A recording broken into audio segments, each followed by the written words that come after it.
Hello. Hi. So just so you know, this is my third period civics class. We just started this course. Stop being dumb. We just started this course about a week ago. So they're brand new to civics. I did choose two students who have taken some civics courses before to be at the microphone today. This is Alex and Kira. Hi, Alex and Kira. Hi. Hi. We had the chance to talk about the bills that you sent us just a little bit. And right now, what we're focusing on in class is the foundations of government. So why do we have a government? What's the purpose of government? What limits the power of the government, et cetera? So we really haven't gone into detail about how the government operates yet or how a bill becomes a law, but I've tried to introduce them to those concepts a little bit to prepare for this. Great. That's kind of where we're at. And then the rest of the class, you might be able to see them. They're kind of sitting around behind. Can't move anyone because you're being dumb. Hi, class. What's that? Excellent. So do you guys want to ask me questions and I can answer them? Do you want me to talk about some of the basics of state government, or how do you guys want to kick it off? What do you want to start with? Questions, maybe? Okay. What questions do you have? Does anybody have any questions? Okay, Armando's got a question. Where does education funding come from? Ooh. Did you hear that, Emily? I did. Where does education funding come from?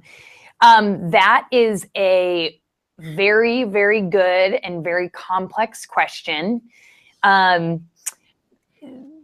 I think, as you're probably learning about in your class, there are sort of 3 levels of government. There's local government, right? So city and county. There's state government and like the Washington State Legislature, which we can talk a little bit more about.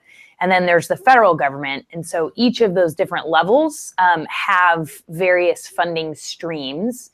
As far as the state legislature is concerned, a lot of education funding comes from general taxation, from our sales tax. So when you go to the store and you buy a bag of chips, or let's say you buy a notebook or something like that, you pay sales tax. And a portion of that sales tax goes to the state. And then that money is allocated towards education. Part of what's going on, one of the biggest things that's going on in Washington State, in the state legislature right now, is that there's a Supreme Court case that says that the state is actually not meeting its constitutional obligation to fully fund education. And so a big part of what is going on in the state capitol right now is conversations about how do we better or more amply fund education. So it's a really good question, and we can chat a little bit more about that. I'm curious to see where you guys are at with your bill tracking, your bill selection and bill tracking process. So we went through the bills that you sent us, and the bills that had the most interest in here were, and you guys can correct me if I'm wrong, but the breakfast after the bell bill sounded like it was a pretty high interest topic. Mm-hmm. Well, that wasn't a bill that was available. As much as we'd like to have a library, that's not a bill right now in the state legislature.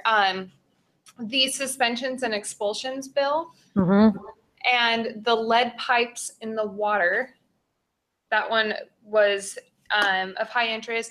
And then the last one would be the motor voter pre-registration bill, which I didn't see a bill number associated with that on the email you sent me. So we haven't looked into tracking them at all yet. Our school year, or our last couple of weeks, have been really disrupted by the weather. So we've had pretty sporadic days of school. But those are the ones that seemed like you guys were the most interested in. Is that true? Mm-hmm. So which ones of those really have the potential to become law this session? Yeah, it's a good question. So those are all excellent bills. I think the first 3 have more of a chance of becoming a law than the motor voter bill, the pre-registration for 16, 17-year-olds. I've actually worked on the pre-registration, what we call the motor voter bill, for the last couple of years. I'm not currently working on it, professionally right now. It's a great bill. It has a very, very slim chance of moving very far this year. I think that, as we'll talk about, the legislative process is actually designed to kill bills. Very, very few make it all the way through the process.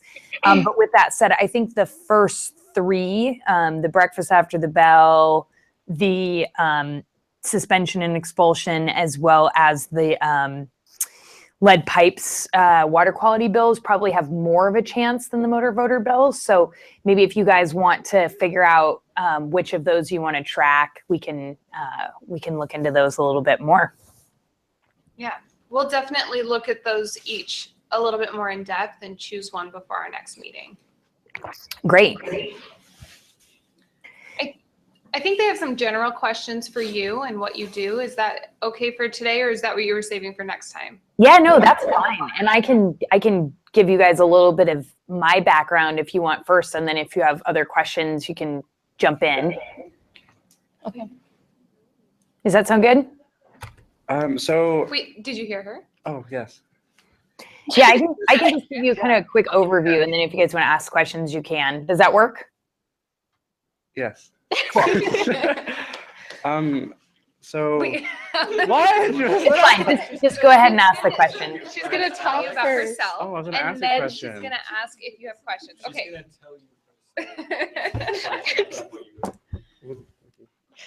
You're okay. All right.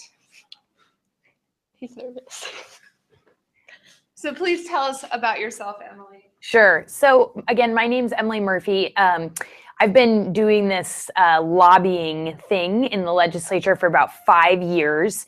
A lot of different lobbyists come to this work, come to Olympia and do lobbying for a lot of different reasons. Some are very much business people, and they get into this work because it's, sort of from that business perspective, right? My background is very different. So I have been doing community organizing and advocacy work for about 10 or 15 years now. I got into this work because I was organizing tenants, low-income residents who are living in substandard housing, who are at risk of losing their housing subsidies. And so I worked with a number of those folks in their communities, and we were able to pass some pretty great laws in the city of Seattle to really improve the living conditions of low-income people who are really living in egregious conditions. And from there, I went on to accept a job with a group called One America, which is the state's largest immigrant advocacy organization.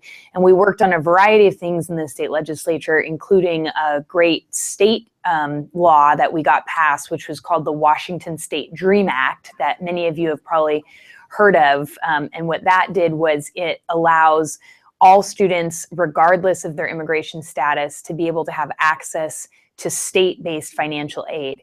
So a lot of undocumented students and students who were not full citizens were systematically denied the ability to have financial aid, both from the federal government and from the state government, which made college virtually impossible for a lot of folks who were not citizens, despite graduating from high school and being accepted into our colleges and universities. So I worked on that, as well as a number of other education-related issues and a variety of other sort of social justice issues in the legislature for 2 years while I was at One America.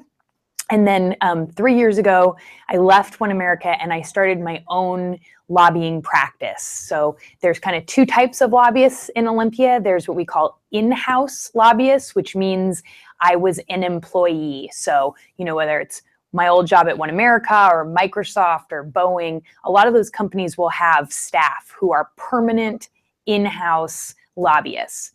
The other type of lobbyists are what we call contract lobbyists, which is what I do now, which means I have my own business. It's called Emily Murphy Strategies. I know it's not perfectly catchy, but it works.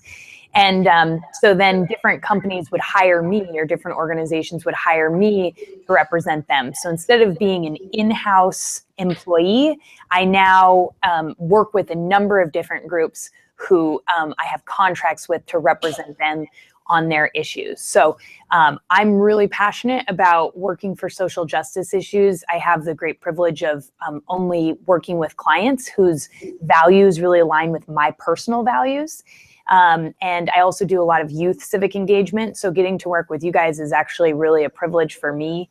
I serve on the board of a group called the Washington Bus, which does a lot of civic engagement work with youth in Seattle. So that's just a little bit about me. That's kind of where I come from, and just wanted to kind of share that with you guys. And now I'm happy to have you ask any questions you want about me or kind of about lobbying or how that all works. She answered your question. Okay. You just asked me to say fine.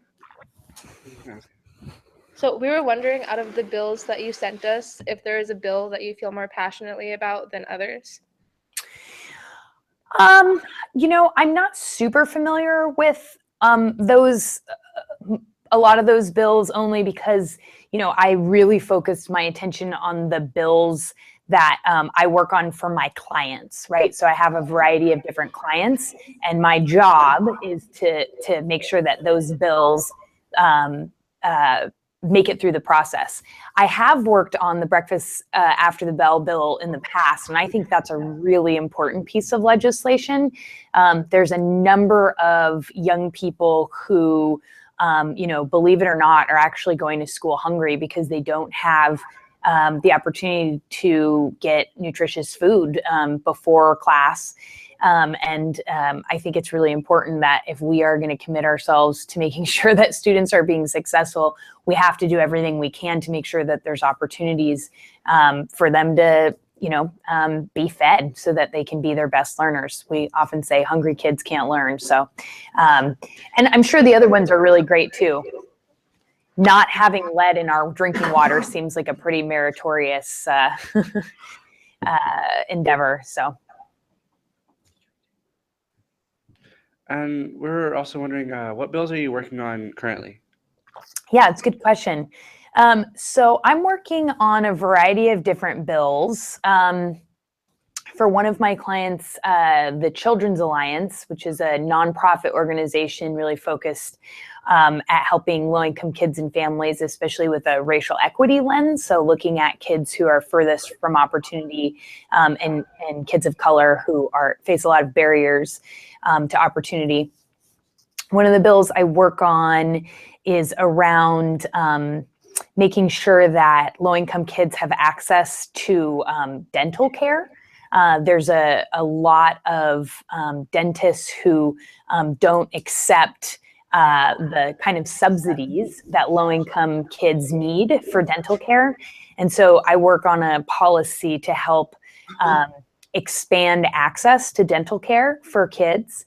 It typically has a great deal of opposition, unfortunately. So that's kind of always an uphill battle. I also work on issues related to a program called ECAP, which is early learning. It's the state's pre-K program for low-income kids. There's a lot of evidence that shows that if kids have access to high-quality early learning, they'll do much better in K-12 and beyond. Let's see. I work on a variety of other things as well. A lot of them are related to the budget. So making sure that there's enough money for pre-existing programs. So instead of creating whole new programs, part of what I work on for my clients is making sure that pre-existing programs have sufficient funding so that they can actually serve the people that they're designed to serve. Does that make sense? Yeah. Yeah. Other questions you have for her? Do you guys fully understand what a lobbyist is, what they do? Does anyone volunteer to explain your current understanding of what a lobbyist does? So our current understanding of what a lobbyist does, you, Megan Little, told us that the lobbyist will take bills and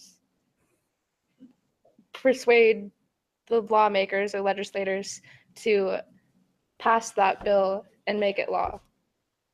How'd she do? That's awesome. I think that's a really, really good summary. Yeah, I know. I suck talking. Does anybody else have anything they want to add? Any other understandings of what a lobbyist does? I didn't learn about lobbyists. I probably did, but I don't remember. Well, if you I'm did, just that's listening. awesome. So is there anything that you want to add to their current understanding of lobbyists? Absolutely. Yeah, so I think that's a really good summary. I think my job is to basically help usher in bills getting passed for my clients.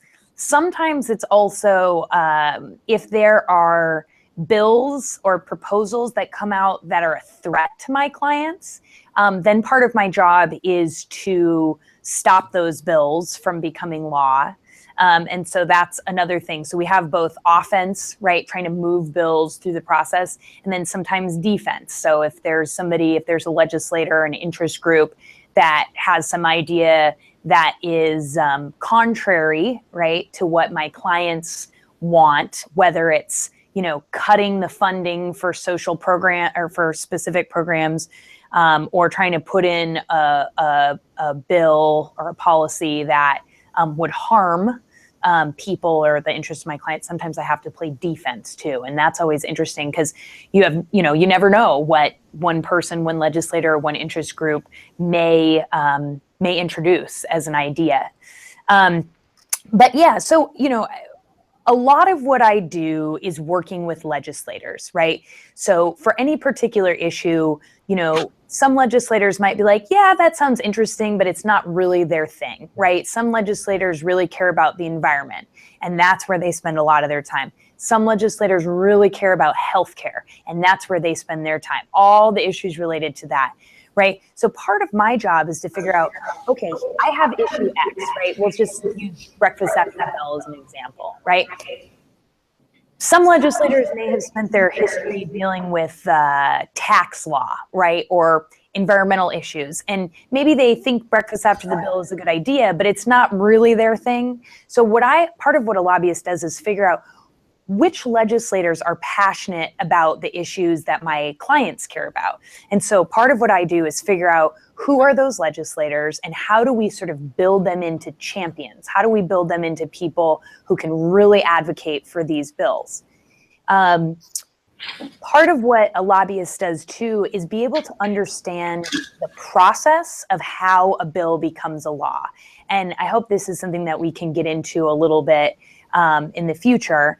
But without putting you to sleep, I can basically tell you that the legislature is what I consider highly structured chaos. What do I mean by highly structured chaos?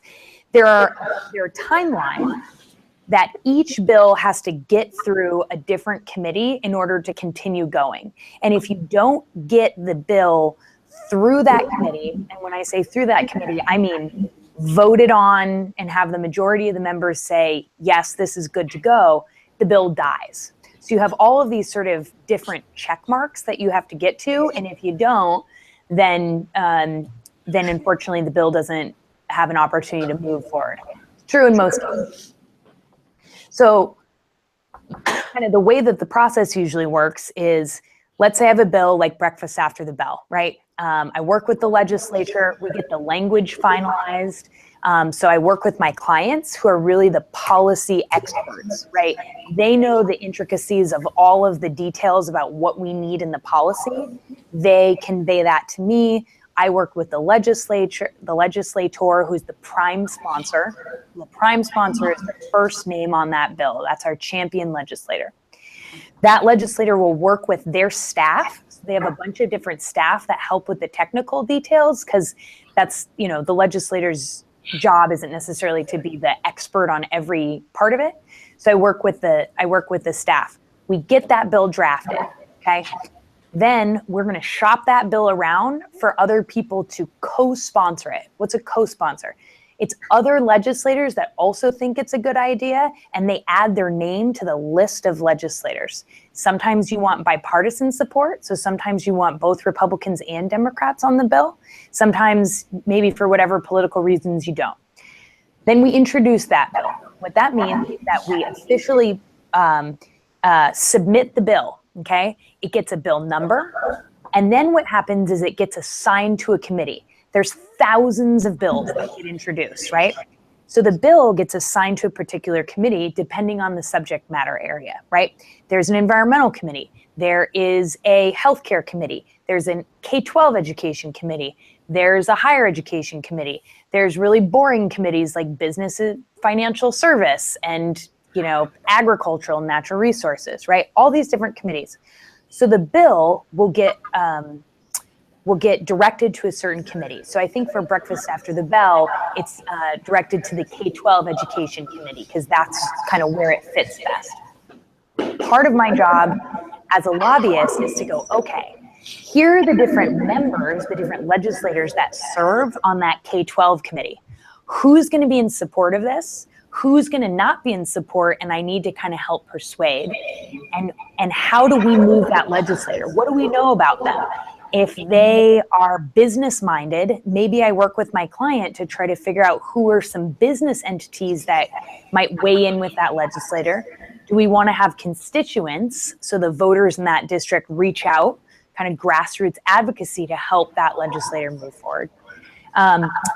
So the process is basically figuring out how we get to enough votes on the committee to get support for that bill, to move it out. Then it goes to the next committee, which oftentimes is the money committee.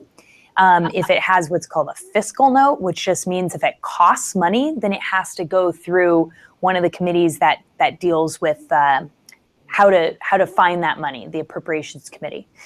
So I'll stop there and just summarize by saying there are these different kind of hoops we have to jump through to keep the bill moving. It will eventually, if it makes it that far, it will go to the House floor, or the floor where it's introduced, has to get voted off there, and then it can go to the other chamber as well. So there's two chambers. I guess we're kind of running out of time. We can get to some of this. Okay. Do you guys want to go for a few extra minutes? Yeah, of course. Yeah. So I'm going on and on. I'll stop there and just say that's kind of part of what a lobbyist does, is there's all of these different points at which decisions need to be made. And part of what a lobbyist does is has to figure out how to get that bill through those process, and then how to work in coalition with other people who have an interest in the bill. So any bill that I'm working on, I'm almost always one of multiple different people who cares about the bill.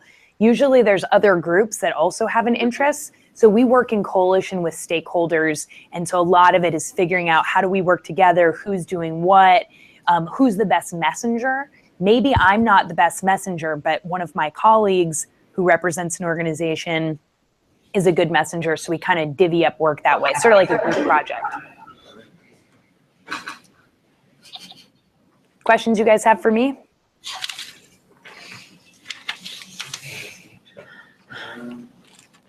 Any questions?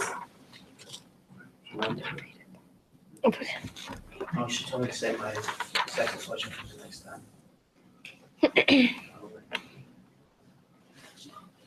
I think we might have some questions that were just passed forward. No, No? I'll let you look at it after Alex is done reading it. Okay.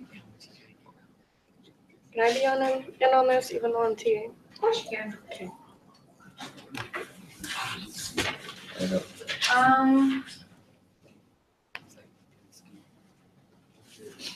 Any more questions? I don't think anybody knows what's going on, so I don't think anybody cares either. I care. Do you want to share? I'm glad you can. No, I don't want to. So it sounds like there's a message passed forward by a student that I'll share a little bit of. Could you say 1 second? No, I think she's with me. Can you hear me? Yeah, I can hear you. Oh, I got confused for a minute. So you can correct me if I'm wrong, student that wants to remain anonymous. You could say my name. She won't know who I am. But Shut your mouth. so there's people who are making laws that don't care about things like breakfast after the bell because it doesn't affect them. but it does affect students at a school like ours, in which our entire school district is on free lunch. And so our school would be one of those schools that would qualify for breakfast after the bell. And we don't have our own school bus, but all the other schools do. So students won't be able to be here on time before breakfast is done, which ends at either 7:50 or 7:50. It's 7:50. 7:50. Yeah, it ends at 7:50. Yeah, our students, we don't have a school bus. They take the city buses to get here. So some of the buses don't get here until 8 o'clock, which means they've missed breakfast. And then the alternative would be to get here at 7, which is an hour early for school. Right. So it's kind of that you get to school really early so that you can get some breakfast, or do you get to school when school starts and you don't get any food? Yeah, but then there's some students who can't come in early, and then you're just. And then there's some students who can't get here early at all. Yeah, absolutely. I think you guys have just made some of the perfect argument for why we do this program. And if you guys choose to really dive into breakfast after the bell, I would definitely encourage you guys to have conversations about why is this bill important? Why is it needed? And I would also ask that you guys think too about what do you think some of the counter arguments are, right? Why do you think somebody might say or disagree with breakfast after the bell, or say, why they think we can't do it? What do you think the counter arguments might be? Because I bet you what you guys think the counter arguments might be are exactly what some of the legislators are saying. So just shout it out. They might miss some valuable class time. One of the things we hear. Some of our teachers, they wait until 8:10 to start class because we have stragglers that come in from the bus. Yep. So it eats into class time. That's definitely one of the concerns that some people have. What else? Armando? Another concern would be that a lot of teachers like to say, because they could be mean sometimes, they would say, well, it's their own fault, they should have got here earlier. Oh, yeah. And then. Did you hear that? Say it one more time. He said some teachers might think, well, it's their own fault, they should have gotten here earlier, which might be some of the arguments, the counter arguments that would come from lawmakers too. So, well, if you want breakfast, you have to get here early enough for it. Yep. Or also that students should, or if they can't get here early, then they should have the time to eat at home. Yep. And that's also a concern because not everyone Can eat at home. can have breakfast at home.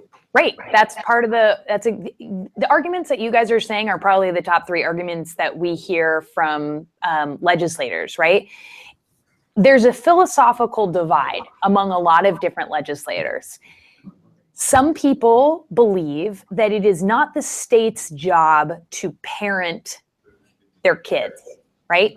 That it's parents' responsibility to feed their kids, that it's not the state's job, it's not the school's job, it's not the teacher's job to be doing those things that parents should be doing for their children, right? This is the sort of philosophical pushback that we get. The state taxpayer dollars shouldn't be going towards doing what parents should be doing for their kids. That is one of the counter arguments. Eating into, pardon the pun, into school time, right? That's precious instruction time when teachers could be instructing, right? That if this was so important to students that they would find time, right, to make it happen, or if parents would find time, right? These are all the counter arguments. We know that if you are low income, right, sometimes you don't have food at home. Sometimes you're choosing between paying for the light bill or getting your car fixed or, putting food on the table. Sometimes the food bank's closed, right? We know that there's all sorts of reasons why people struggle to put food on the table. And as you were saying too, right, the timing issue is such a huge one. If you don't have access to a school bus, right, if you miss the bus, does that mean that you should be hungry all morning? I would say no. So there's a lot of reasons I think that you guys name why this program is really important. If you have a huge amount of students who are on free and reduced price lunch, that tells you that there is a need in the school for this program.